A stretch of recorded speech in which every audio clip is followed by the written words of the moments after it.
food is something it's easily relatable to everyone, and it's kind of like a free license in a way. So, I mean, in some cases, we have no choice but to buy them on the secondary market. So if it's so good that you can't tell if it's real or fake, and you buy it and you have it on your shelf, does it matter? Anybody can bootleg anything in a resin. That's not what I'm talking about. I want to see, like, if you're going to take something I made that you think is good enough to take to China and knock it off, or take to a Mexican factory and knock it off, that's awesome. Like, I hope to produce something that someone wants to do with that one day. Hey, toy family! Welcome to another edition of the Marsham Toy Hour, where we discuss anything and everything designer toys. I'm Gary Ham. I'm Teresa Hawkins. I'm George Gaspar. Is there a fourth? There's a fourth on the line, too. I'm Jessica. Yay! The team's all back together again. It's been summertime. We've all been taking our little family breaks. Teresa got back from visiting family in Florida. I just got back from visiting my brother in Washington. And George, you sneaky little devil, you've been off doing things with Ben. I know one week you said, Gary, I can't join you this week. I'm going to help Ben out at VidCon. And I didn't think to ask you to elaborate what you were doing for Ben and what VidCon was. I just know one day I'm scrolling through an Instagram feed, and there you are sitting at a Toy Geeks Behind the Counter booth, and you're in a Behind the Counter poster.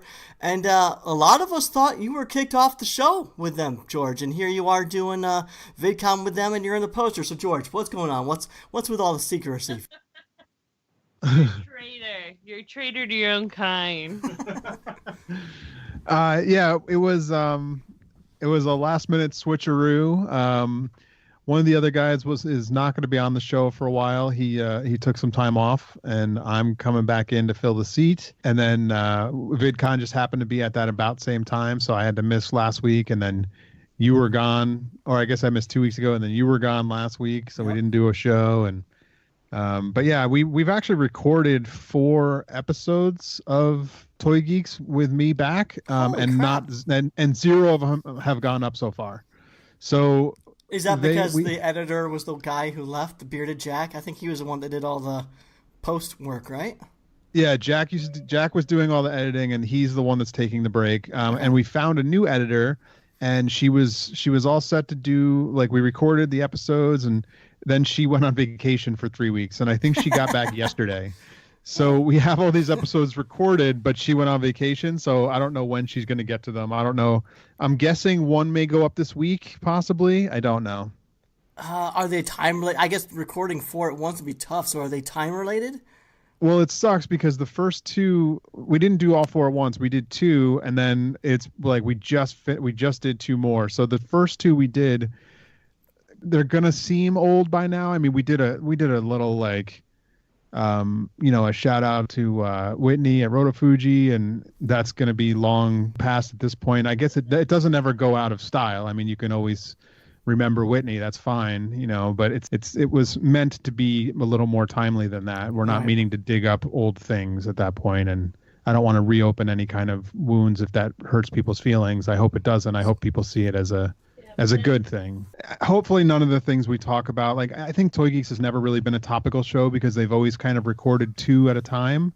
So they don't meet up every week and discuss anything topical in that sense. So it's never really a topical show. I mean, it's more of like a general. And that's why we tend to be more long form, because we are trying to talk like current events and stuff, and that's what makes guest booking and stuff tricky too. But congrats, George, on being back with Toy Geeks Behind the Counter. I know that's going to make a lot of watchers excited, and I know with this show people are always asking and wanting more George. So if George is not on this show, it really shouldn't change anything. They record on a different night, but if George isn't on the show, you can still get your weekly dose of George over at Toy Geeks Behind the Counter whenever they decide to air again. Yes. George, while Gary and I were at 5 Points, they had us record a little intro. So I'm still waiting to see ours get added to the front of a Toy Geeks episode. I believe it was planned on it. It was I've seen the clip. I know we talked about it there. So like it was planned, and I just think once maybe then when the editor gets off their vacation. I remember like they caught us while we were sitting down to eat or something, Teresa. So it's kind of a goofy little clip, I think. Well, and it's bad because I was eating a tater tot and I missed my mouth. You missed your mouth in the video? Yeah, I'm pretty sure, unless they cut it. But at the end, after we like said the spiel, Gary said we could go back to, like, we were pretending to go back to eat. So I went to pop a tater tot in my mouth, but I missed my mouth. Oh God, I hope they leave that in. Yeah, I don't remember that. I want to see that. Well, I'm glad you're back to behind the counter, George. I hope you're liking it.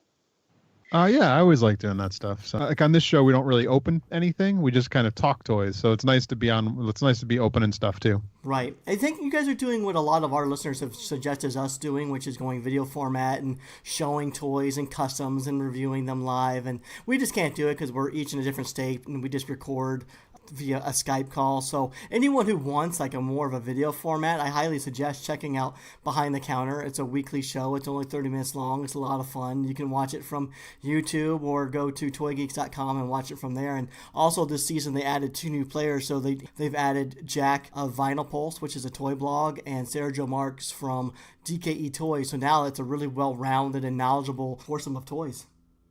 Yeah, it's good. The 4 we recorded. I think we were all 4. Maybe there's one because we did have a guest on one, and with the guest, Jack sat out. But it's the 4 of us now. So Sarah and Jack, as well as Ben and I. Now, I would be pissed if I was Bearded Jack, the guy who kind of decided to take a break or a hiatus. I'd be pissed because one of my favorite artists, Ragnar, just did a poster for Behind the Counter, and he's not in it, but you're in it. And he's been there for a long time. I thought that was kind of funny. Well, I mean, if they made posters and postcards Without you. without me in them. So I guess they made a trailer and posters and postcards on an entire season 2 without me in it. So turnabout's fair play, I guess. That's a cool poster. We got to do that for the show. Let's do maybe not Penance, but maybe we can do I don't know, like a faux movie poster. Marsham Toy Hour themed. Are you gonna hire Ragnar to do it too? I can't hire Ragnar. Like, he's probably like $1,000. We got to get some sponsors, and we can hire Ragnar to do a poster for Toy Geek. Yeah, it would be cool. I would love to see like or Marsham. Yeah, I would love to see it. But since we can't hire him, I might have to try my hand at it. I think you should do it. I'd love to see that. Yeah, I have some ideas. I just need to sketch out some thumbnails and run them by you guys. Now here's the question: is it going to be me or Bearded Jack? It's going to be me, Teresa, and Carlos. And Shit. Oh. Oh, no. I don't know where you are, George. I don't know. It could be, I was thinking maybe like myself with George and Teresa. You guys are kind of each on my shoulders, that whole devil and angel in the ear sort of thing. George being the devil, of course, or a whole alien invasion Martian thing. Oh, like an alien space type deal? That could be an fun. Alien space type thing. You gotta stick Jess in there in a trash can. Oh, of course. She just said she wanted to be her face on my T-shirt. Oh, okay. Oh, that could be Yeah, cute. we could maybe do that too. How about this? We could have George wearing a ball and chain, and we could put Jess's face on the ball. Why do you guys want to make me the worst things in all of these ideas? There's if you look closely at the Toy Geeks one, there is a poster on the counter, and it's Kevin's face. So Kevin's in there too. I did see that. That was a nice touch. I liked it. With the rain cloud, the gloomy rain cloud over his head. Yeah. Weird ball and chain or trash can. So, it's been a while. I've been on vacation. I just came back from vacation. I'm not fully.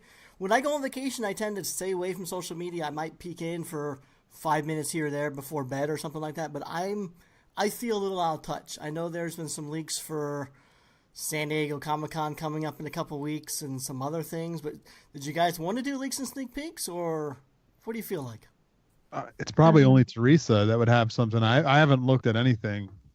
And it's funny because, before you went on vacation, I was on vacation, and I really kind of just totally disconnect and just focus on me and family. And so I've kind of got back into it, but not a ton. So you do. I don't know. You drop off the grid when you go to vacation with your family. Usually I hear from you several times a day, just Either it's something you sent me on Instagram or a chat. It's always about toys, but you went like ghost. I know. Well, I put my phone down and I just enjoy being on the beach and hanging out with my mom and detox, I guess. But I'm trying to think of anything I may have linked you. I did see, thinking of San Diego Comic-Con coming up. So, it's very quiet in the designer toy scene as far as SDCC reveals go. Yeah. I saw that Chris and Amanda are going to have 4 of the new Thimble Stump Hollow Series 2 figures in an exclusive colorway they're calling Fruit Salad. Yep. And those look pretty cool. So it looks like they're repeating what they did with Series 1 with the tropical colorways, where they're going to have some convention event type exclusives.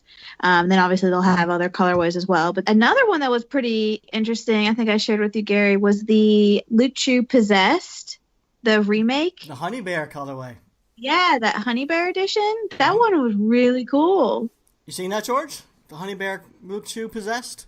I have not. I'll have to look it up. Let me shoot you the link. Yeah, it's a brown bear with like honey hands versus the white bear with blood hands, which I really, really like. And then the little devil guy is like a bee. Mm-hmm. So it's like a bee controlling a honey bear. But it's cute. I mean, it's not... It completely changes the toy. From the first one, it seemed a little more on the evil side with like a devil controlling the bear and he had the blood on the hands. And this one seems a little more cute and innocent, like a bear with the honey on the hands and a bee controlling him. I like the flip-flop they did. I think it's cool. That's really I adorable. like it a lot. So I know that's going to be, I think it's going to be at SDCC, and they're also going to do an online release through Monkey Toys. Monkey King Toys. I don't know if I'll buy it, but I like it a lot. I do like seeing this bear in brown. I don't. Have we ever seen Luke's bear in brown color like this? I don't think so. I really like the look of him in brown. He looks cool. I like it. It's a cool grizzly I like it figure. too. Do you all know if the bee is an accessory you can take on and off, or is it built into the figure? Well, it comes off the little pole comes out of it, like the little plug. Like you could pop that plug out, but he's still going to have that controller in his hand and everything. But like it comes separate from the figure when you in the box. Okay, I was curious because I like the bear, and I could see me wanting to take the bee guy off and just have the cute bear. Yeah, I mean he'll have a little slot in the top of his head, but I mean it still would look good on a shelf like that. I'm the same. I kind of like that. I like that bear in that color. It's cute. I like it a lot, and it's big, right? That's like a 10-inch figure or something like that. These are big figures. Yeah, I think the bear is probably like 6 or 7 probably. And then you add that guy sticking out the top and it becomes like a 10-inch thing, Yeah. Off topic before I should probably mention, we can record next week, but then 2 weeks after that, my wife is going to Italy for 2 weeks, so I'll be up to my ears and kids, so I won't be able to record from the 17th, really the second half of July, so we'll have 2 weeks off coming up pretty soon. Nice. It actually works out well because I'm going to be taking a trip to New Jersey for those 2 weeks. So. Okay, what are you going to Jersey for? I'm going to go hang out with the Four Horsemen. We're calling it G-Con. We're all skipping Comic-Con this year, and I'm just going to go hang out with them at their studio instead. Nice, that sounds awesome. Is it the first year you haven't gone in a long time, George? Yeah, this is my first year since this is 20 years I've gone in a row. This would have been, or is that right? Damn. 1998 to 2017. Yeah, it's 20 years. Wow. So yeah, this is the first year I'm done. Wow. So first you, Gary, now you, George. Everyone's just dropped in. Yep, the exodus is happening. SDCC is not, as far as designer toys goes, it's not what it used to be. I mean, a lot of the companies and artists do not attend that convention anymore. It's just become too expensive for to even vend there. Plus the 5-6 nights of hotel rooms, and it's not just designer toys though. I heard that Marvel backed out of doing any Hall H panels. HBO is not having any Game of Thrones or Westworld presence. Even the offsite Nerd headquarters, Nerd HQ, they were a big offsite event, but they're not even doing that this year. So I think a lot of companies might be realizing that they're not getting the bang for their buck out of San Diego Comic-Con anymore. Well, I think with Disney and Marvel, they have their own convention called D23. So that why would you do any reveals at someone else's convention when you have your own? Makes sense. That you could just do all your reveals at. So it's they don't need to go to San Diego anymore. They have their own convention that's just as big. Exactly. And as far as designer toys goes, we now have Designer Con and 5 Points. So there's really no reason to gear up for such an expensive convention that it's SDCC anymore. And I've only seen a handful of releases coming out for San Diego Comic-Con. I'm sure there's going to be more in the next couple of weeks, but so far it's all been pretty much licensed stuff through Super 7 and Kid Robot, and really we've only seen 3 release announcements for Kid Robot at San Diego Comic-Con. Maybe there's more coming down the line, or maybe it's just 3, but 2 of the 3 are licensed product with Sanrio, Hello Kitty little keychain plushes, their little characters mashed up with hamburgers, so those are adorable. And the other one is a licensed product with Bob's Burgers. It's going to be a vinyl toy. And then there's going to be a 5-inch Dunny release there. It's called... God, I don't remember what it's called, but it's done by Jeremyville. And George, it grows chia hair, so it's like a Chia Pet Dunny. Oh, no. Is it an actual Dunny or a Chia Pet? It's an actual Dunny that grows Chia Pet hair, like a hippie guy.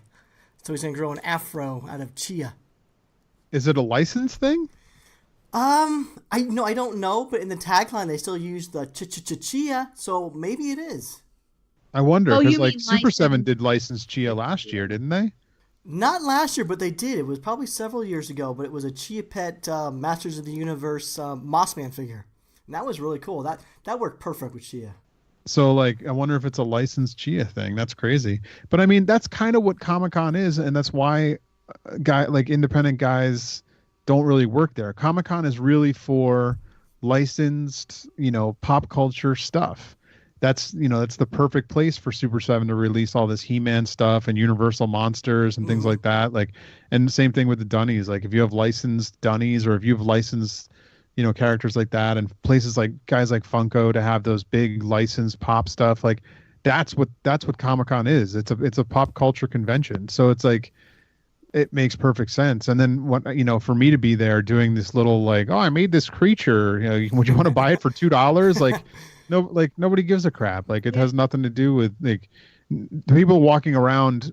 You're not even expecting the person behind the booth to even know what the things are. It's like you're just expecting a bunch of workers that are selling stuff. Yep. So that's why that's why Decon is, for me, just a better fit. It's just like everybody going knows that everybody behind the booth is the guy that made the thing, and you're there to talk to the artists. And Comic-Con, you walk around to most booths and you try and talk to the person about it, and they don't know anything about the stuff.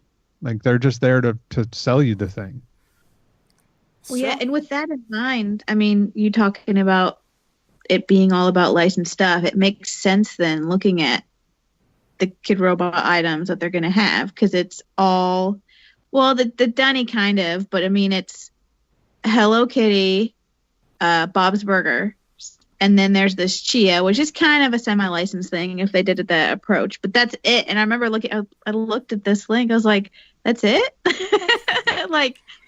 It's not usually a lot of releases for, right? They fly out a lot of employees and hotel stays and the booth. Like 3 releases just does not sound like nearly enough for them to recover their costs. I mean, well, if you think about it though, like when they go to Decon, that's when they'll bring artist stuff. Like, you're not going to bring, they might still bring a Hello Kitty or something like that, but they know that when they go to Decon, that's when they put out the artist Dunnies and the artist things like that, because that's what that crowd is all about. Right. So it makes total sense. No, I totally agree with you on that part, George. I basically, what I was saying is, if these are the only 3 new releases that are coming out at San Diego Comic-Con for Kid Robot, it seems like I would have expected a lot more releases, being that they're kind of a larger company that brings a lot of employees and have to house the employees for 5 to 6 days. So they're going to have to sell a lot of product to make their money back. So I was kind of expecting more releases to help generate funds in that regard. But you know what? I'm sure they're going to be bringing all of their back stock and stuff too.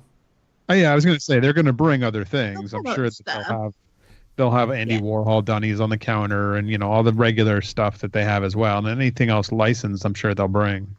Right. Yeah, it just seems like in the past, it always seems like Kid Robot came with a bunch of exclusives and releases for the event. It just doesn't seem like, and maybe there's more coming down the pipeline, but right now I'm not getting the feeling that they're really gearing up for San Diego Comic-Con, but I fully expect them to hit Decon pretty hard, though.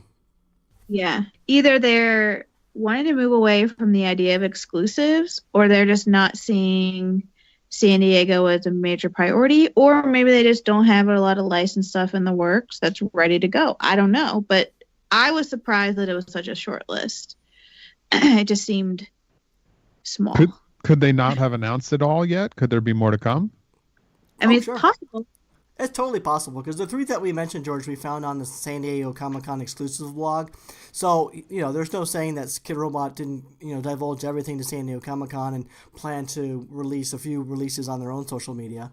Time will tell. We know news for events tends to come last minute.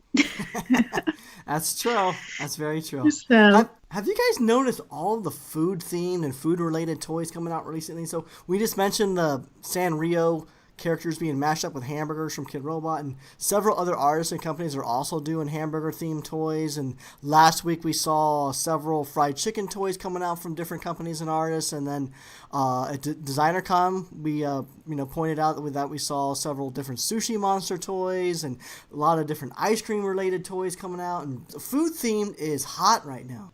yep. Science Patrols is working on a Burger Cat Sofubi. Mm-hmm. Fun fact, I sculpted that. Oh, you did? Oh, you did? Nice. You're just behind everything, George. I think no, not everything.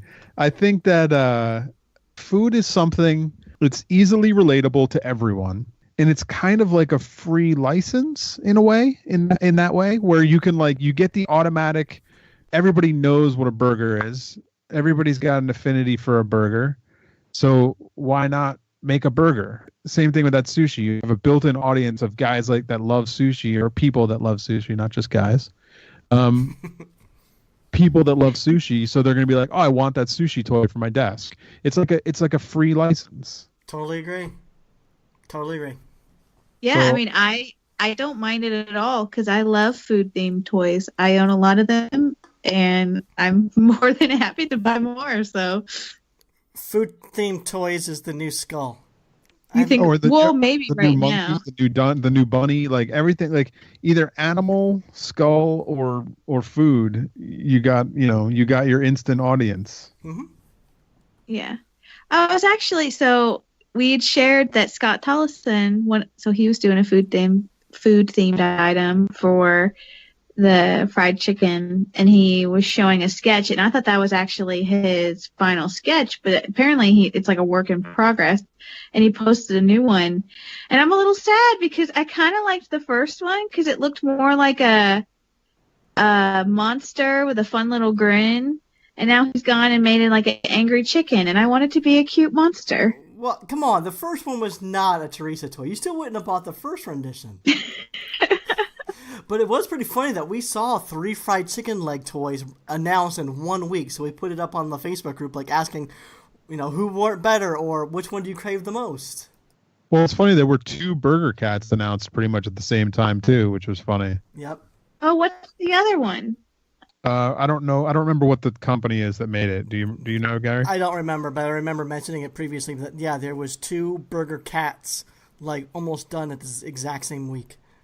Yeah, it's really funny. And I know for certain that other Burger Cat was made a while ago. The Nathan one was sculpted a while ago, so it was not just we saw this other Burger Cat. Right. Isn't that strange though? They happen in the same week. If these things happen weeks or months apart, I'm sure people will be screaming plagiarism and artist theft and biting other artists. But That was my idea. you know what, people? Coincidences do happen, especially with common objects like animals and food and just normal everyday things. There's a lot of borrowed inspirations, and it's one of those things where if something's a 100% blatant ripoff, you look at it the left, you look to the right, and yeah, you can't tell the difference. Fuck it, yeah, call plagiarism, call artist stuff, do whatever you want. But there is the potential for coincidences and 2 artists doing the same things at the same time, and we're seeing a lot of that recently. Yeah, it wasn't. Yeah. They're not all stolen off of each other, is what you're saying. It's just there's only so many ideas out there, and everybody's thinking of the same stuff because we're all inspired by the same stuff. Yeah. Yep.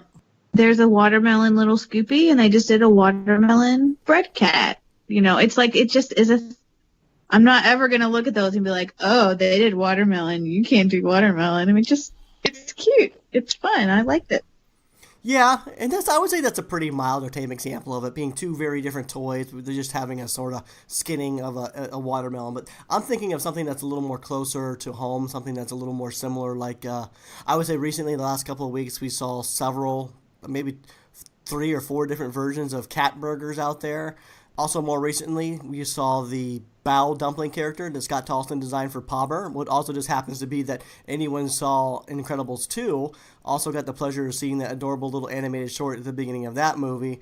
Also about a little dumpling boy whose name also happened to be Bao. So 2 dumpling characters, and similar appearance there as well. So while some people might be quick to say it's plagiary or a ripoff or something like that, there's a lot of other people who just say, hey, no, it's just a coincidence. It's based on a general object. And as far as I'm sharing the same name, Bao, I mean, that's what it's called. It's a Bao steamed pork bun thing. Yeah. And I think Linda Panda just posted a new dumpling-ish creature to create character as well. Uh-oh. I gotta go look. Linda. Isn't he? He's a dumpling though, right? He's a oh panda my dumpling. gosh, it's a panda dumpling. That's Team so Steam Bun. cute. Well, I want that to exist. Someone, will you please sculpt that, George, and make that come to life somehow? That's adorable. That one's so George. cute. Just sculpt that up. Exactly. Yeah, just do it. And it's got little heart pads on. I do like that though. That's adorable. And I don't even need the body part. If they just wanted to make the dumpling part is cute enough.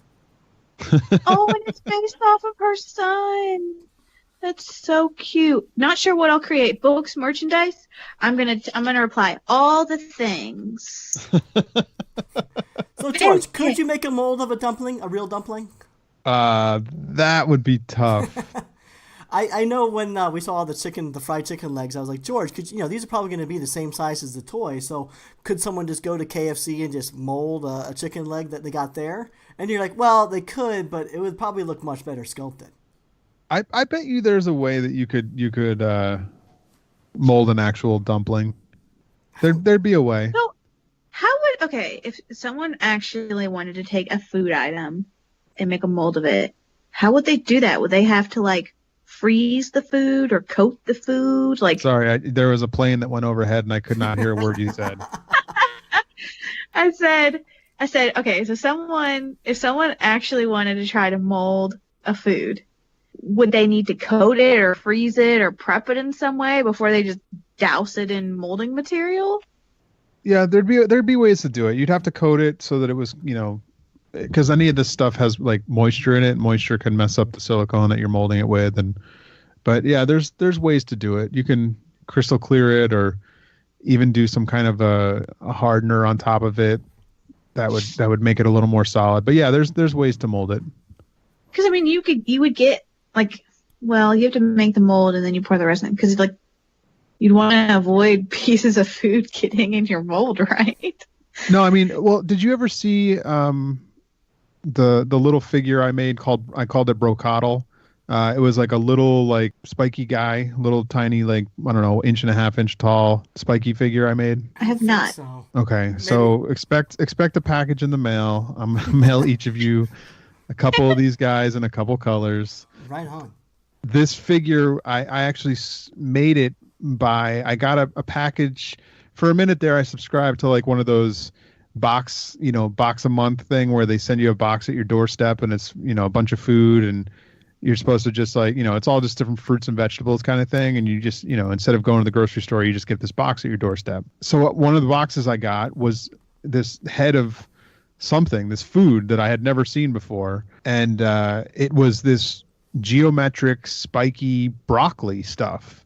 And I was fascinated by it. I was like, what is this food? It's insane looking. So I immediately broke a chunk off and molded it. And when I cast it in wax, and then I sculpted into the side of it, I basically sculpted half of a guy. So half the character's back is this piece of vegetable. It's the spikes that go down his back is this vegetable. And then I just sculpted the little front of him. Huh.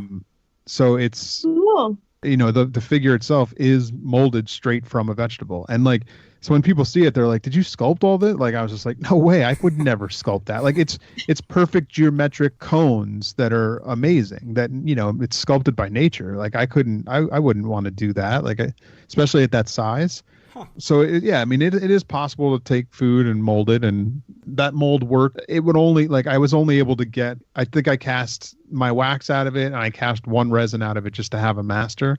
And then the mold stunk because the food was stuck inside and rotting in there. That's disgusting. Nasty. So I threw that out immediately, but I had what I needed out of it. So it's definitely possible. And I've also, there are these little weird tree pods that are out here, and I've molded one of those before that I wanted to use for something. I just haven't used it for anything yet.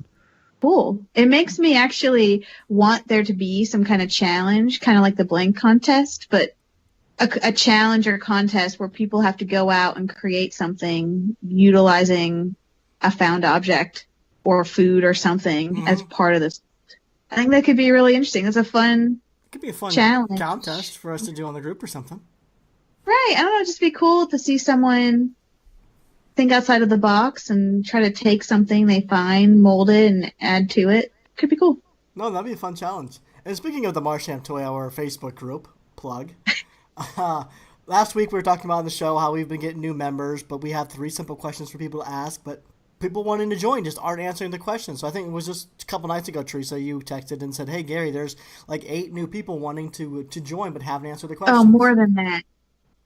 Well, so we tried to discuss it last time I was on that we really want to make sure that the people who join the group are listeners and active with the show. And so all we ask is when you come in and request to join the group, you just answer our quick questions. Not that hard.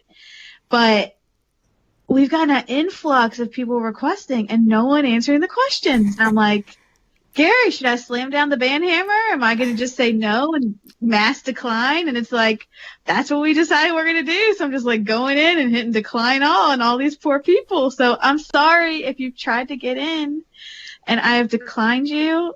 Just go back in, re-request, answer our questions, and you'll be good. We'll let you in. Yeah, no slack asses in our group. Come on, it's 3 simple questions. We're just trying to prevent the bots from getting in. That's all. So, but George, I just saw that you sent a link for your Brocada guy. Looks pretty awesome. I like it. Oh wait, I want to go see. Where is it really in the cool. Skype? Yep. Yeah, in the Skype link. Oh, I dig it. what is that food? That's neat. That's so cool.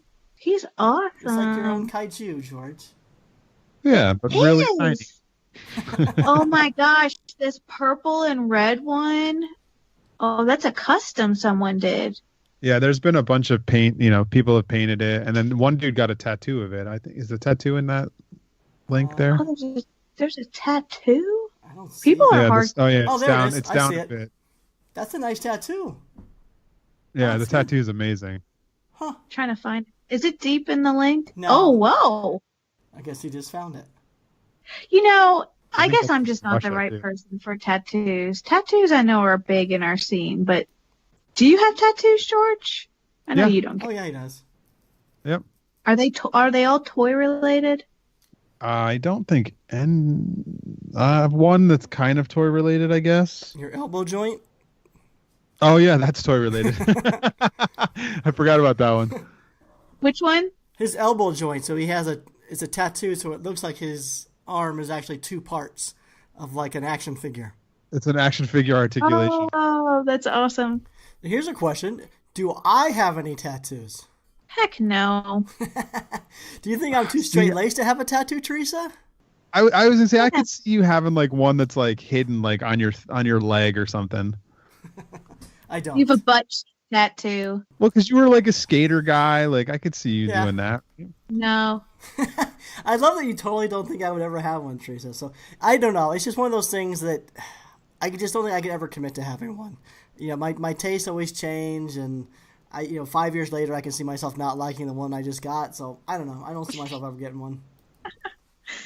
So no. I'm the same way. In It's college, all I good. got close, and Honestly, then I can't even see that. Let's all get drunk one night and go get Marsham tattoos. oh, good God, my mother would kill me. You're in your 30s now, Teresa. Come on, do it. again, I don't know what.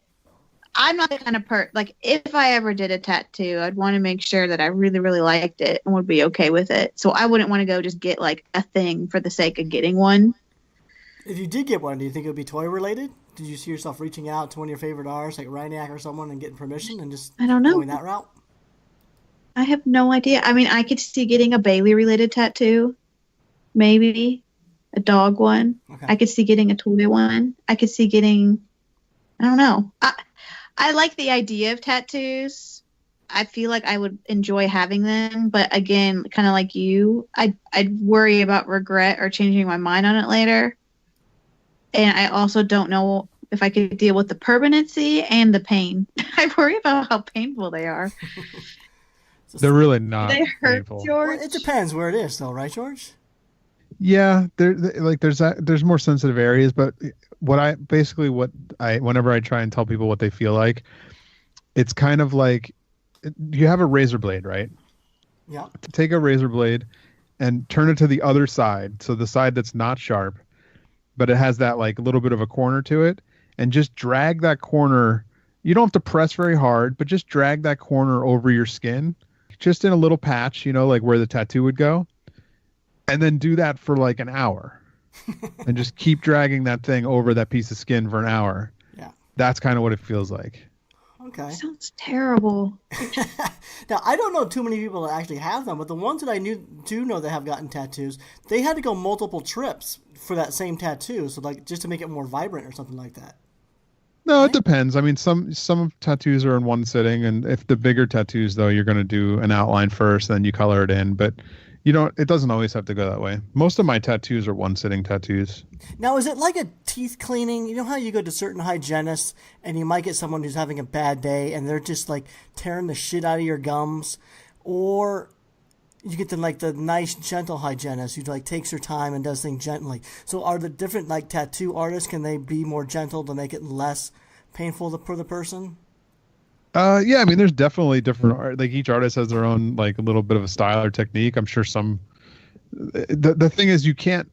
They all have to hit the same layer of skin. Like so you can't like gently put it on the top. It has to go into a certain depth. So it's like It's not like it's gonna be any different in that process. But yeah, I mean, I'm sure some people can be more scary than others. Or why don't let's get a tattoo artist on here and talk about tattoos. Someone's completely yelling at me right now. You idiot! So yeah, we should probably. It's part of our scene. Let's get someone on and we'll talk about it. We know enough guys that do this kind of stuff that can. I'm sure we have somebody in the audience that could talk tattoos. Yeah, recently we actually had Tomodachi Island on. Emily, she was saying that for years she was shadowing and learning how to become a tattoo artist, and then she started doing it professionally on her own, and she realized it wasn't something that she was into, so she might be a good guest for something like that. Oh, and Holly, that do Hello KV? Yeah, Holly Stanway. No, Holly Astral for Hey KV. It's Holly. Yes. No, but it's also Holly Stanway. Yes, I think you're both correct. That's her Holly Astral is her Instagram name, I think. I know her as Holly Astral. Does she have a different name than her Instagram? I know when she was doing Hey Cavies, it was Holly Stanway. But yeah, maybe for tattooing, she changed her name. Or she got married. That's crazy. Weird. Anyway, so we got to move on. Let's take a brief moment and mention some of our sponsors. So for all your designer toys needs, wants, and desires, be sure to visit 3dretro.com. Or 3D Retro also has a beautiful brick and mortar location out there in Burbank adjacent California. And also, there's StrangeCatToys.com. If you go to StrangeCatToys.com, load up that cart and be sure to use our promo code SoTeresa at checkout, and you'll receive 10% off your entire order. Again, that's SoTeresa, all one word, SoTheresa. And for all your daily designer toys news, be sure to like and follow SpankyStokes.com and TheToyChronicle.com. And if you're an app person and you'd like to take an app on the go, be sure to download the Toy Chronicle app at any one of your favorite application stores.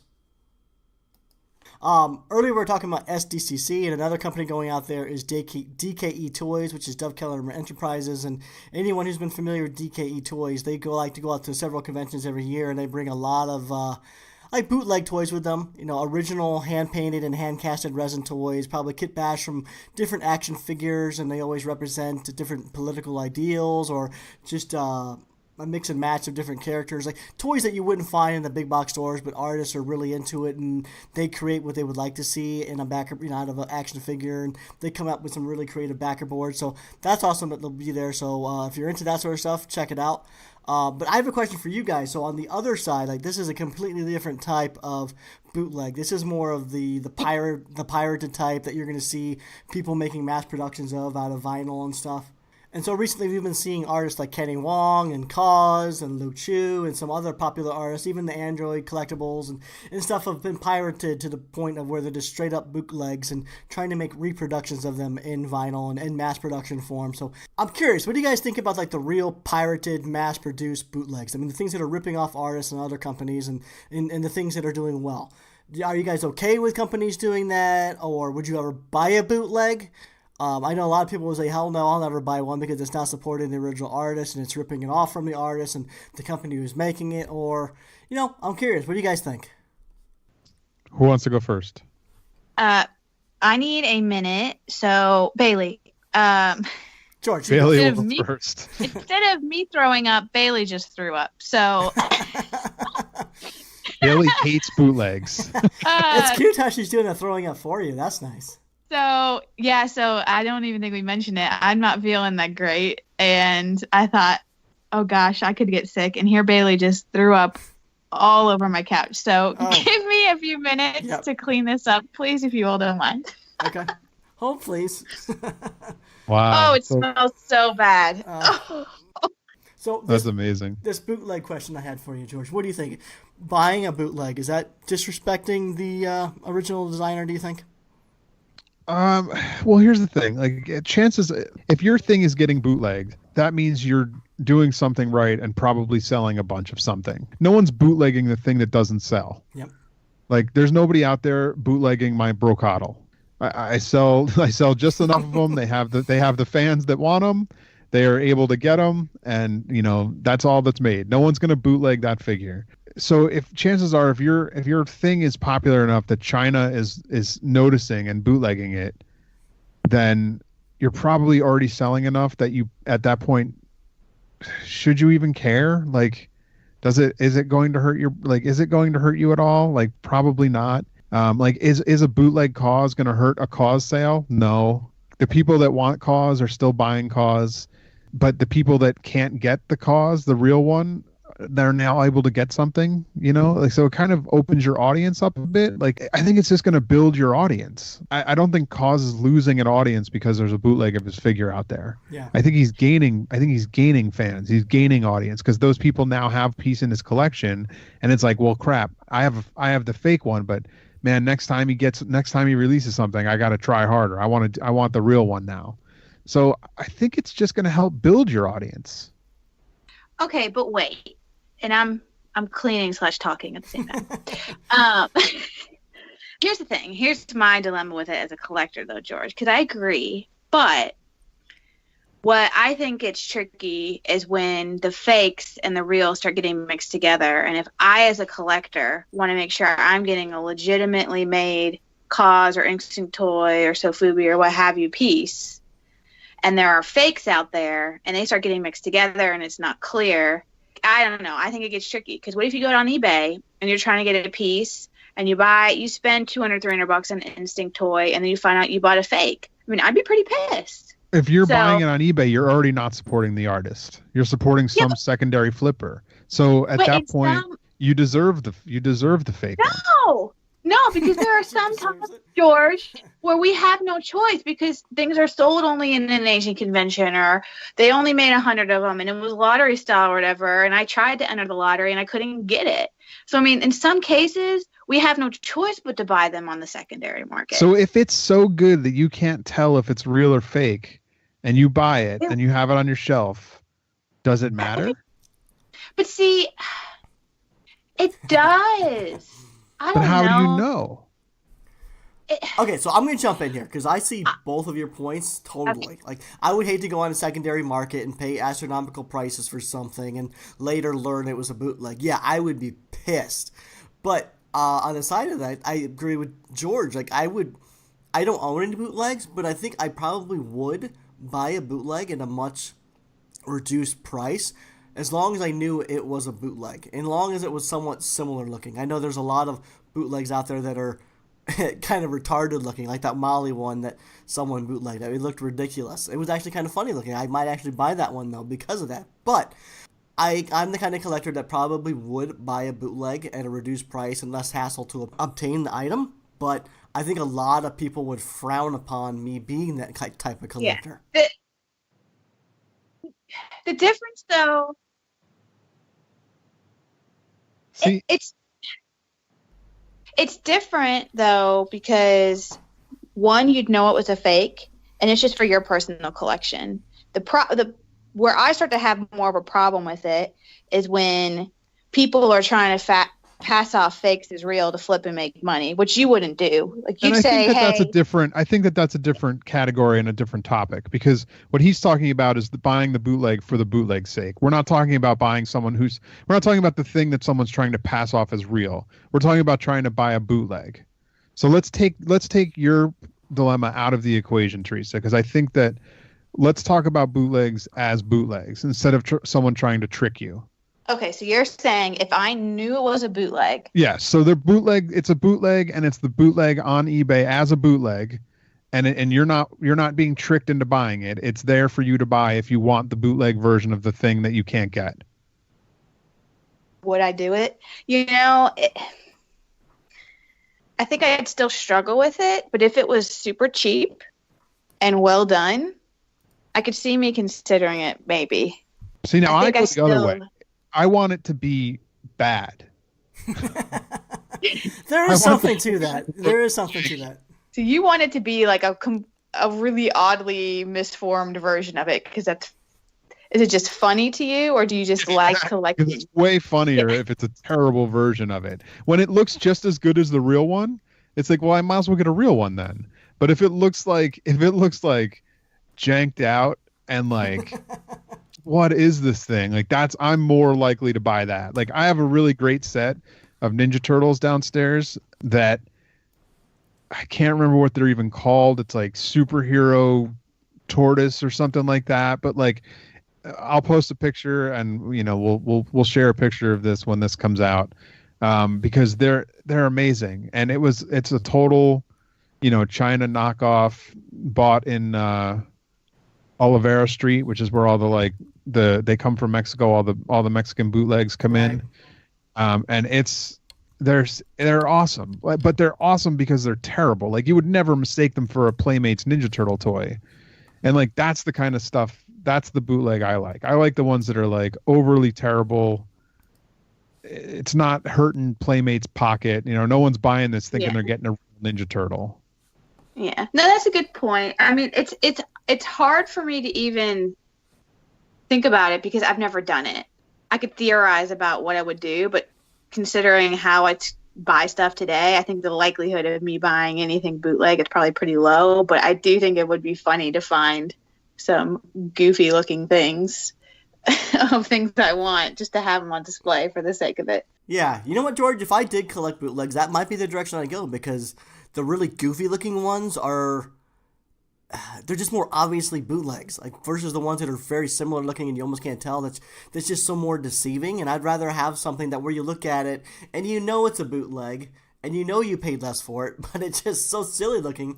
You had to have it, and that way it's not hurting the original artist. They're really good when you can find them. I one day hoped that I make a figure that someone takes to China and knocks off. Right. Like if someone's going to spend that much money to knock it off, I don't want someone to just make a resin. Anybody can bootleg anything in a resin. That's not what I'm talking about. I want to see, like, if you're going to take something I made that you think is good enough to take to China and knock it off, or take to a Mexican factory and knock it off, that's awesome. Like, I hope to produce something that someone wants to do with that one day.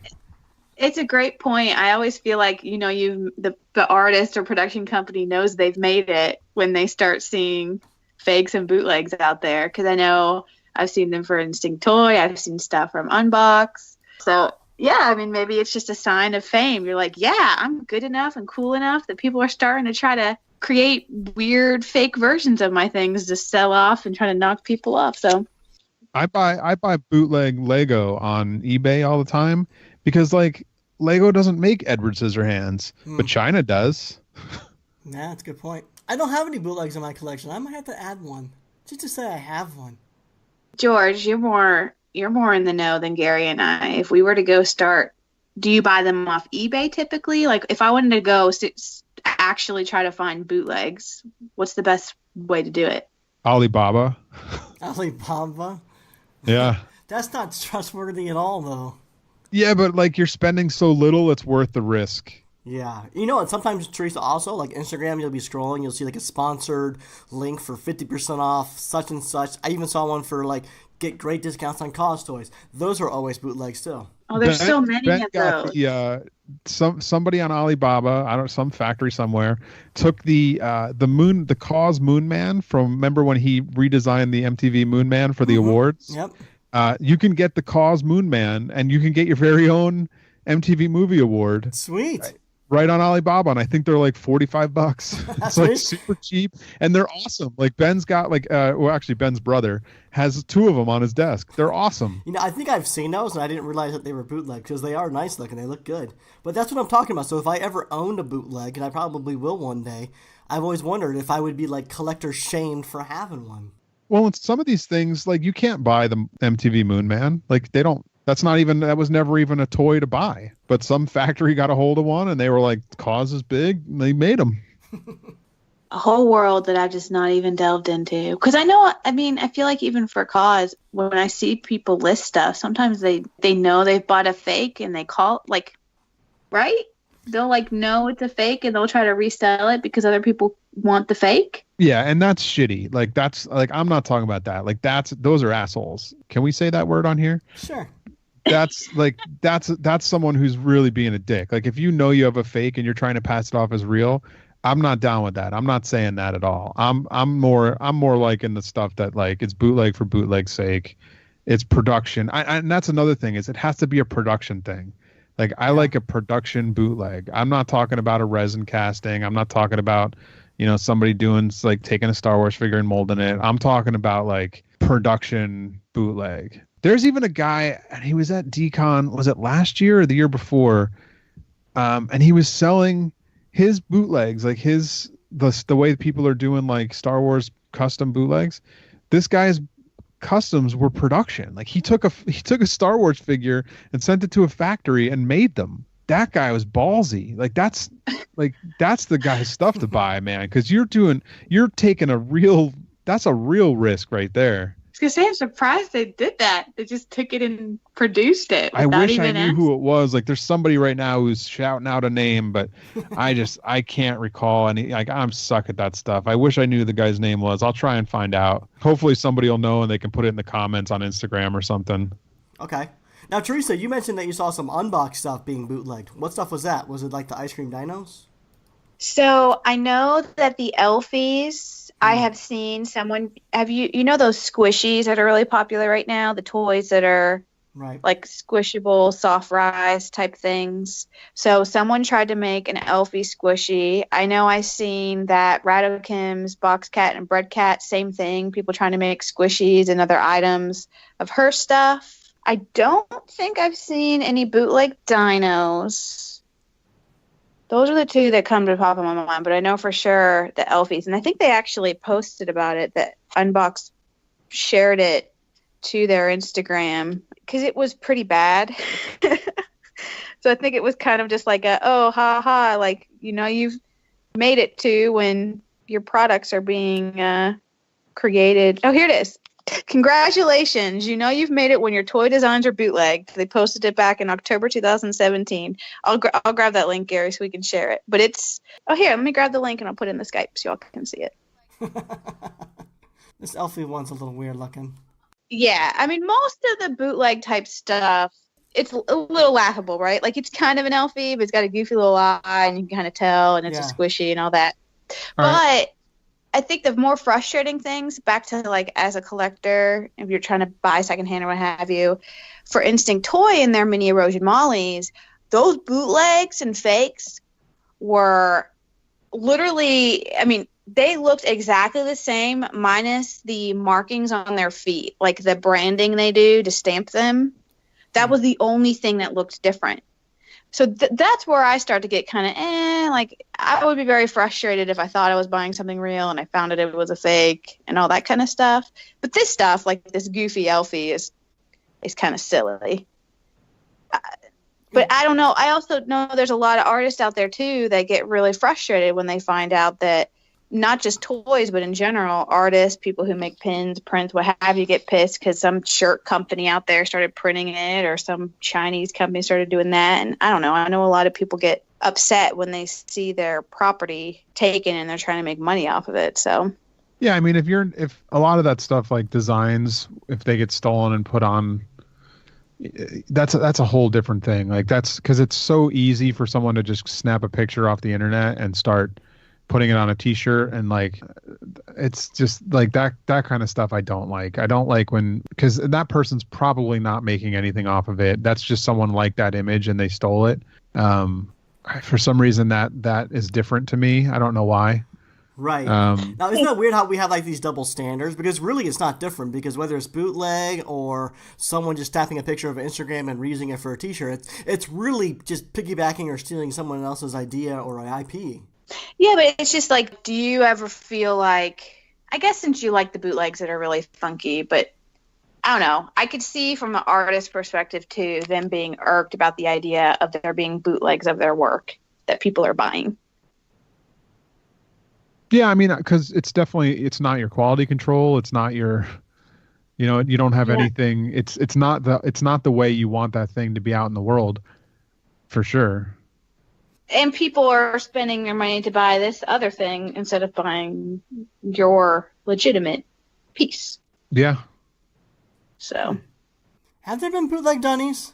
Yeah, it's been done? I don't know if there's any fake production dunnies, but I know I've seen fake DIY ones. And I know some people... There's dunny on Alibaba right now. I've just looked it up real quick. Yep. There's a blank white one. There's a blank red one. There's some Andy Warhol ones. There's some. Interesting. Yeah, there's some dunny on there. So I don't know if you buy one, what is it like? Like. Oh, weird. You could buy 2,000 pieces for 35 cents each. Well, and I know some people have bought them because they're okay with it and they customize and sculpt on top of it. But it's like, as a collector, would you ever be irked to find out that someone used a fake to customize? Like, I don't know. It starts to get kind of... Hey, this factory even welcomes customized printing. So they have a blank dunny that you can customize and make your own version of. This factory made a 4-inch blank dunny and a 13-inch blank dunny. They look terrible. It's like a cross between a key and a dunny. It's weird looking. So yeah, it's out there.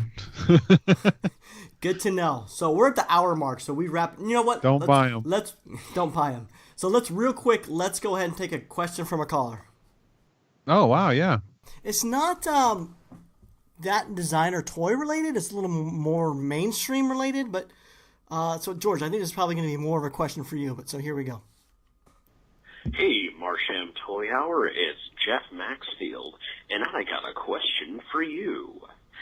So, truth be told, the recent Thundercats Roar trailer came out a few weeks ago, and of course it had some mixed reviews.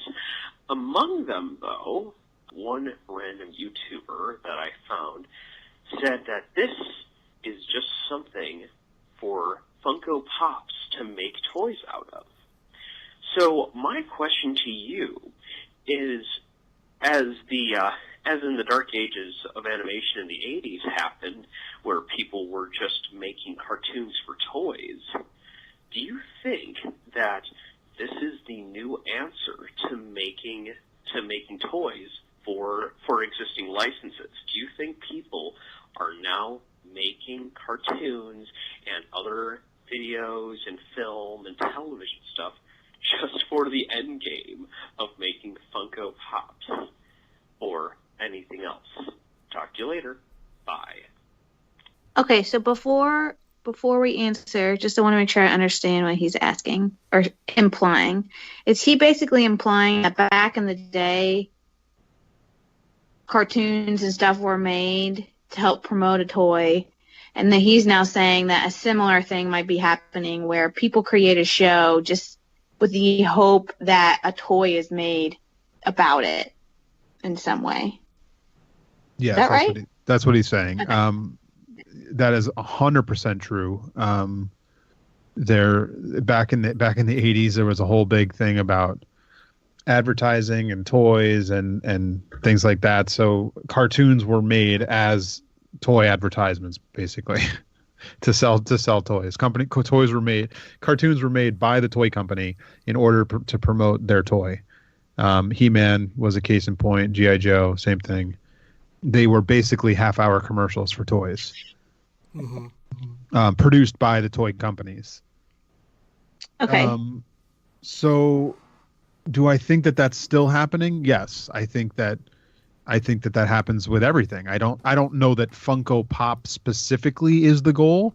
I think that all merchandise licensing is the goal, not just Funko Pop. But I think 100%. I mean, there's no other reason to every single Marvel movie, when the same character is brought back in a second movie or a third movie or a fourth movie, there's no other reason that they change their costume other than they need to resell that toy. You're not going to buy Thor from Thor 3 if you've already got Thor from Thor 1, so they have to redesign his outfit and sell him again. So yes, that's what all of those are for. I mean, look at Playmates had a very successful Nickelodeon had a very successful version of their Ninja Turtles on TV, but they licensed the crap out of it to everyone. So what did they do? They canceled the show and they rebooted it, and they redesigned everything. And their ad, hold on, I actually have the ad right here. I love that you have something just right on hand, George. This is from the cover of Licensed Global magazine. It has the picture of the new Ninja Turtles, Nickelodeon Rise of the Teenage Mutant Ninja Turtles. Underneath it says Rising Worldwide 2018, New Turtles, New Opportunities. So all they did, canceled their show. It was a hit show. It was doing very well. They canceled the show, redid all of the Turtles with the sole purpose of New Turtles, New Opportunities, Licensed magazine. So yeah, that's what all these companies do. That's the whole reason that these companies make things, is so that they can make products based on these things and sell them. So yeah, I think 100%. I really never thought about them rebooting a show or doing costume changes just to sell toys. But now that you say it, George, it makes total sense. And I've also heard that in a lot of cases, sometimes the sales of the toy actually gross and profit more than the actual product itself. Like, I think I heard once that there was maybe it was Star Wars or something else, but the toy line actually does better than the actual film. Yeah, I mean, I don't know with current box office numbers, I don't know if that's still true anymore. But for sure, that was one of the things that that was his big thing back when he first made that film, was he retained all the licensing rights for toys and things like that. So he made a fortune because everyone was like, yeah, sure, you can keep the licensing rights for your Star Wars movie. Like, nobody knew. And all of a sudden, when he's got this license now, it's worth a fortune because he made all the money off of all that stuff. Right. Him and Kenner, of course. But there's no purpose to a movie other than to tie it into all of the other things as well. Those aren't art. These aren't independent movies being made for the sake of art. These are commercials, basically, to sell things. These are product machines. That's what all these companies are. That's what they all do. But maybe I just don't know. But I thought most of the time a thing would come out, like a movie, and then toys are made after that thing, right? If it's a new property that no one's ever heard of, sometimes that's the way it will happen. But chances are, for almost everything that's coming out before, and you'll even see the toys will hit the market between a month, like usually about a month before the property is even in the theater. That's the timeline where they try and get it out. Maybe sometimes like 6 to 8 weeks. Yeah, you want your product in the store before the movie comes out if you want to sell your product, because that's the time when people are seeing the commercials, they're getting ready, they're getting all hyped up for the movie. If the movie opens and it sucks and people hate it and your toy hasn't hit yet, it's dead. Or if your toy isn't in the store when people go out of that theater and they can't go buy it and they have to wait a month, it's dead. Your toy has to be in the store before the movie. And so no, you're working like you're people that work on toys like for major companies, you're seeing all of the stuff but while the movie's in production most of the time. And that's one of the things that's why so many of the movie toys or movie tie-in toys have a tendency to be wrong in things that they do. Like sometimes the suit is different in a way, or sometimes you look at the scene that they've chosen to represent and you're like, why would they pick that? It was in the movie for 2 seconds. Like, remember when that Moana came out and it was like all about that pig? Yeah. Like everybody loved the pig. The pig toy was everywhere. And then you see the movie and he's in it literally for like 3.5 seconds. Uh-huh. Well, it's because they got I'm sure that they had all these storyboard things with the pig in it. And everyone thought the pig was going to be this huge thing. He's such a cute little character. Let's put him in. Like, so all these people making these marketing decisions to make these toys, they just see these character lineups and they're like, oh, the pig's going to be huge. He's so cute. They don't know that he's not in the movie. So it's one of those things that happens all the time. Like there's so many things that were just like, why would you have chosen to show this? Or, there was a thing that happened with The Hobbit, I think it was, with Lego, where they put out these sets, and I guess because they had filmed a lot of like the first and second part of The Hobbit, or maybe even all three, they had outlined it and pitched it all at the same time. They knew what the movies were going to do. One of the sets came out before the correct movie. So there was a scene in the set that wasn't even in that movie at the time that it was coming out. It was for the next movie. Jeez. So it's nobody's fault. They don't know, like they just get all these things and they get these assets from the movie, or you get pictures that they, and most of the time when you get these pictures, like I remember back when I was working on Lord of the Rings stuff, we would get all of this, we're trying to make the best product we can, we want to do the best thing for your movie as possible. And we would get this pictures from New Line and they'd have watermarks all over them, which is like the name of your company, so that you're not leaking these images. And they're so heavily watermarked that you couldn't even see the detail underneath. And it's like, what are we supposed to do here? Like we can't even see the thing, or it'd be so dark because it's like this screen grab from someone's computer that was like, we can't even tell the detail of the thing we're trying to make. Like, help us. Like, we're trying to make this stuff so your movie looks cool, and you're sending us these things that we can't even reference. This reference is unreferable. So it's like, it's frustrating sometimes when you're working on that real stuff like that, where it's just like, what are you supposed to do? But they can't risk leaking these images. They can't risk this thing getting out into the public. Right. Because you're seeing it literally a year in advance. It's so far in advance that if this stuff gets out, it spoils everything. That's so crazy, though. It must be so frustrating as a designer when instances like that happen and something does change. But going back to the original question, I'm not exactly sure why Jeff used Funko as like a reference point, other than maybe just it's because Funko has become like the go-to for pop culture and licensing and that sort of stuff. So maybe that's why he used it as a reference point. Yeah, like I don't think I don't think they designed Thundercats going, these are going to make great Funko figures. I think that they designed these Thundercats thinking we need new Thundercats because the last one didn't work.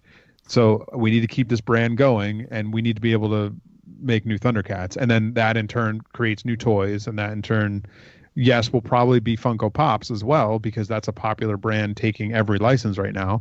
But I don't think they're thinking like, let's design these for Funko Pops. Exactly. That's what I meant. Yeah. And I think we even talked about it a couple of weeks ago. Funko should be doing their own cartoon that looks like Funko Pops and making product off of that. I mean, I think that's should be one of their end games, is like, why not? They have this huge brand. Like, they should be doing their own intellectual property and selling that, and then other people could even license it and turn it into other things. Yeah, no, we did talk about that, and I think that's what they're doing with the Wetma Forest line. That's their own original IP. You know, they're doing toys and apparel and all sorts of stuff with that. But in addition, I think it was a couple of weeks ago, I saw a little 3D animated short with that. In addition, I also think I wouldn't be surprised, George, if we did start seeing like a pop-styled animated something on Netflix or in the movie theaters. Just like very much like how Lego, you know, is taking a lot of licenses and making anime cartoons with it. I could totally see Funko having an animation division and making Funko-styled animations just like Lego does. Nice.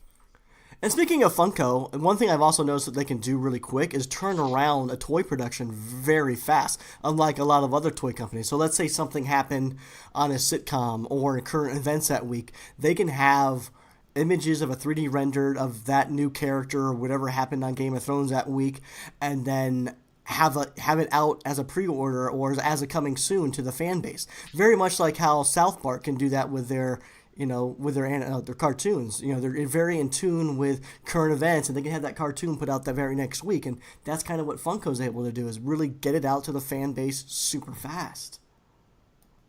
Yeah, I mean, the nice thing about them is they're still, and I say small company, they're not small, but as far as like from the guy who's in charge to the guy who's sculpting, it's probably an office away. You know, like it's not someone who's not involved. The guy who's at the head is very involved in what's going on. It's so it seems. I don't know for certain, of course. So it's probably a smaller chain of command to be able to get that approved and through. Yeah. And because of digital sculpting now, and they have with Pops, it's like you basically have a blank template that's like half sculpted already. You know, you have a head shape and a body style. All you have to do is put clothes and features on it. So it seems like you'd probably be able to get that done a lot quicker and turned around a lot faster. Right. It's probably a pretty easy approval process with what they do nowadays, having worked with so many different people. So like, chances are the license you're going after you've probably worked with that person already. You know, right. like. Yeah. You know, that makes total sense as to why they can turn around things so fast. But, you know, I also got back from visiting my brother Greg. He works at Funko. I went out there and visited him for a week, and he loves his job, so he doesn't tell me really anything about what's going on at the company. You know, they need to keep things secret. They need to respect the properties and all that. But every once in a while, he'll tell me, like, general sort of stuff, kind of what you're mentioning, George, where he'll say, you know, Gary, when I'm working on something, it's weird because I know this movie's going to be coming out in a year, but you know, I have to keep it all secretive, or I might be working on a mystery minis line for this movie. And kind of what you were saying, George, is he's like, yeah, sometimes it's tough to get likenesses approved, or they do make costume changes or change colors on you and stuff like that. So yeah. Oh, for sure. I mean, there's been plenty of stuff that I've worked on that it's just like we see it so far in advance. Like I was just on a movie, and one of the actors was talking, and they were approving their sculpt. They hadn't even started filming yet. Mm-hmm. But you know, we were still designing, sculpting the suits. But they were already approving their likeness for the figure. Jeez. That's crazy. It makes sense, because I know there's been times I've seen people comment on, oh, why is that blue instead of purple, or why is his suit X color looking? I mean, I get it. Yeah. I don't think a lot of people realize all that goes into like designing for a license, because there's just so many things you can and can't do, and everything's so protected. So not only you're trying to match the likeness, but you're also, you know, sometimes given like what colors you can use and whatnot, but also sometimes they have accessories that sometimes you also have to get approved for, you know, a property too, and sometimes you don't get that. So like, taking a musician might always use a Gibson guitar, but maybe they don't have the license from Gibson to use that type of guitar, you know? Yeah, I mean, there were times when, I think I've talked about this on the show in the past, but I wanted to get Fight Club license, you know, when I was first starting out in October Toys, when we first started October Toys, and you couldn't. There was a clause against it. Brad Pitt had in his contract that he didn't want toys made. Mm-hmm. Funko found a way around it, you know, when they were able to put out those reaction figures. I don't know how, but maybe because they didn't.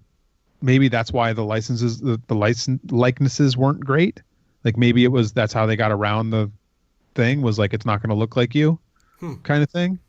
I think that is it Doc or Marty? One of them for Back to the Future has that in his contract too. It's a likeness thing. So there's product out there. There was like an old, I think Ben's got it. It's like an old pinball machine or something like that. And the likeness for one of those two is so off that you're just like, why is this so off? And it was a likeness rights thing where they didn't have the right to that character, so they had to change that. Jesus. And that happens all the time too. So it's not even like, it wouldn't be the company's fault, but then everybody would just blame that company, like, oh, you messed up, it's terrible. That has to be so frustrating as a designer of a product when no one knows all the details and the backstory of the licensing hassles and what you're allowed to do. Like maybe that person wanted to do everything all the negative comments are saying, but they just weren't allowed to. If I was a designer for like a Funko or Hasbro or Mattel, anyone who's doing all these licensed products, I would probably never want to go online and read Instagram comments because people can be vicious in the comments. Oh yeah, and I'm sure, and like all these guys, all these artists working at these toy companies, like they want it to be the best it can be. Like nobody wants to put out garbage. Like you're trying your hardest. Like it's sometimes like there was a figure. I mean, this is so old now, and I don't even work for that company anymore. But we did a Willy Wonka figure at one point. I worked on. I was a project manager for, and we had to get likeness rights, obviously, for Johnny Depp. It was for Johnny Depp, Willy Wonka, and his sister was the license approval person. And we had and we have a scan of him. Like this is his face. Like this is him. Like there's no way around it. Like it's a scan of your head, and getting that approval, like we changed it so much, and it basically like it became like, and it's weird because in the end it was fine. It looked like Willy Wonka. It didn't look like Johnny Depp.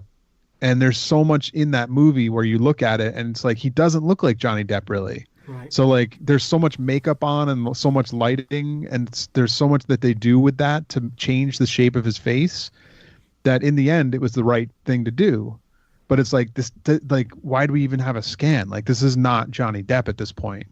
Right. But that's what it took to get it approved, And then there's a lot of that where there's times where it was like, you have to sculpt, like people don't like their nose, people don't like, what their face looks like. So like we're working with these scans of people and they're real people, and they just don't want to approve it because they don't like that part of them. Makes sense. So there's things like that. And then when the figure comes out, you get blamed. Like, oh, this doesn't look like so-and-so. It's like, yeah, but they didn't want it to. Like they didn't. And you can't say that. You can't go in the comments and say, hey, I wasn't allowed. Yeah, exactly. It's weird to me that someone wouldn't want a figure of them to look like them. No, it's weird. Nobody likes what they look like. But you should want your toy to look like you. I mean, I can't. They want it to look better than them. Yeah. No one likes what they look like. So like you're gonna try and make it look better than you, but what you don't realize it doesn't look like you. Yeah, they want the photoshopped cover where someone goes in and gives you perfect abs and gives you the perfect lighting, and that's what they want in a toy. They don't want that double chin. You don't want that. Yeah, I get it. No, I get that. It's just, there's also those. I mean, there's so many times I see toys. Like I remember the Emma Watson Beauty and the Beast toy that came out, and how bad. Yeesh. I feel. That was the one that everyone said looked like Justin Bieber, right? Yes, exactly. I was gonna say it looked like Justin Bieber. It was so bad, and I don't know who was behind it. I'd love to know like how that came to be. But I mean, there are obviously times where certain figures come out, and you're like, what were they doing? Like, what were they thinking? Yeah. Oh, but hey, I don't know. Maybe she requested it. I mean, that's the thing, is you don't know. Like it could have been, it could also be she never even, like she probably wasn't the approval person. It could have went to somebody else who said, yes, this looks good, or no, change this to look like this, or yeah. I mean, there's no telling what. I'm sure that I don't know for certain, but I would almost guarantee it started from a scan.